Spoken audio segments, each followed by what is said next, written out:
Qu'est-ce que la vaccination?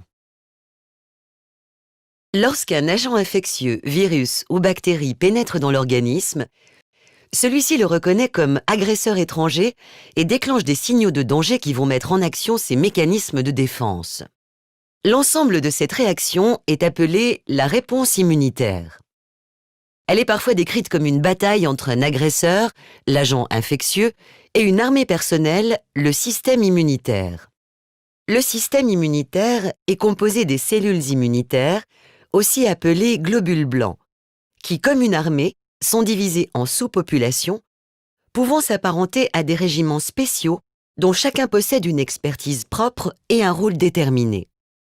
Par exemple, les lymphocytes B produisent des protéines appelées anticorps qui correspondent exactement à l'agent infectieux et vont neutraliser celui-ci. Tandis que les lymphocytes T tuent les cellules de l'organisme déjà infectées, ce qui permet de limiter la propagation de l'agent infectieux.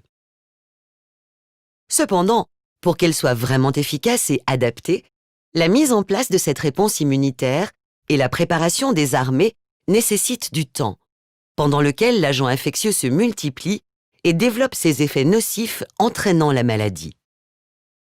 Lorsque la réponse immunitaire est efficace, elle parvient à détruire l'agent infectieux, libérant l'organisme de son agresseur. Le sujet est alors guéri. Son système immunitaire est à nouveau au repos, mais conserve la mémoire de son agresseur et les armes qui ont servi à son élimination.